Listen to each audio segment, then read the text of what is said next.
एक और अहम खबर है नीट पेपर लीक मामले को लेकर पुणे से यह बड़ी खबर सामने आ रही है। एक और आरोपी मनीषा हवलदार की गिरफ्तारी हुई है। एनटीए ने एक्सपर्ट के तौर पर मनीषा की नियुक्ति की थी। फिजिक्स पेपर लीक की मुख्य आरोपी गिरफ्तार हुई है। एनटीए की भूमिका को लेकर भी सवाल लगातार उठ रहे हैं, क्योंकि एनटीए ने जिन लोगों को एक्सपर्ट के तौर पर नियुक्त किया था, यानी जिन्होंने पेपर सेट किया था, वही लोग इस पेपर लीक के जिम्मेदार बनकर उभरे हैं, यानी वो मुख्य आरोपी बताए जा रहे हैं। नीट पेपर लीक मामले में लगातार जांच हो रही है, गिरफ्तारियां हो रही हैं। पुणे से बड़ी खबर सामने आ रही है। एक और आरोपी मनीषा हवलदार की गिरफ्तारी हुई है। फिजिक्स का पेपर लीक करने को लेकर उन पर आरोप है।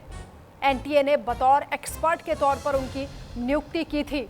तो मनीषा हवलदार पर शिकंजा कसता हुआ अब दिखाई दे रहा है। उनकी भूमिका पर सवाल उठे हैं। नीट पेपर लीक मामले से जुड़ी हुई यह अहम जानकारी इस वक्त सामने आ रही है। पुणे से यह महत्वपूर्ण गिरफ्तारी हुई है। इससे पहले भी कई ऐसे टीचर पकड़े गए हैं जिन्हें एक्सपर्ट के तौर पर एनटीए की ओर से नियुक्ति मिली थी।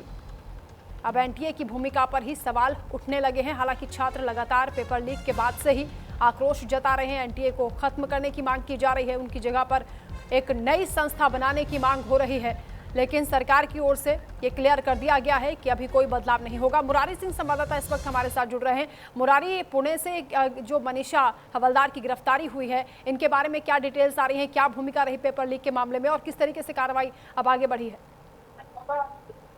बिल्कुल, इनकी भूमिका साफ तौर पर थी। एक बड़ी जिम्मेदारी थी।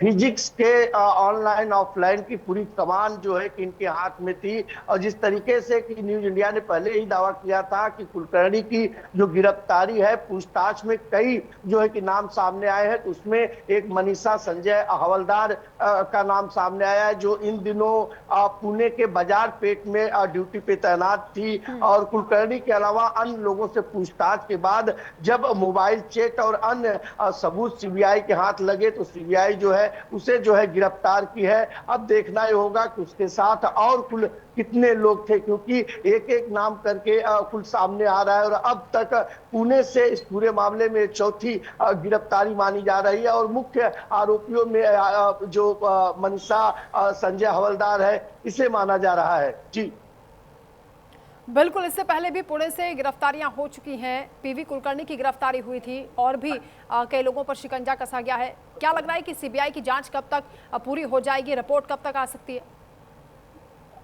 देखिए, तो कह पाना काफी मुश्किल होगा और जल्दबाजी भी, क्योंकि सीबीआई अभी तक इस पूरे मामले की जांच और छापेमारी लगातार कर रही है। दूसरा एक चीज है कि जिस तरीके से सीबीआई इस मामले में अब उन पेरेंट्स और उन स्टूडेंटों की तलाश कर रहे हैं जो इस पेपर की खरीदी किए थे। वो कितने में पेपर खरीदा गया था, कितने बच्चे खरीदे गए थे, वो कौन कौन से लोग बेचने वाले थे, तो तमाम ऐसे तार अभी हैं जो सीबीआई को जोड़ने बाकी है। लेकिन जिस तरीके से गिरफ्तारी हो रही है और जो खुलासे हो रहे हैं, वो काफी बेहद चौंकाने वाले हो रहे हैं। ऐसे में माना जा रहा है कि गिरफ्तार आरोपियों की अब जैसे कि हमने पहले कहा कि mobile cell phone data, WhatsApp, अन्य चीजों के अलावा जो चीजें सीबीआई के हाथ लगी थी, उसी के बाद एक गिरफ्तारी हो रही है। अब ऐसे में मनीषा संजय हवलदार की जो गिरफ्तारी हुई है, उसके पास से जो मोबाइल सेल फोन मिले हैं, जो उसके पेपर्स, कुछ दस्तावेज जो बरामद हुए हैं, उसके बाद अब उसके मोबाइल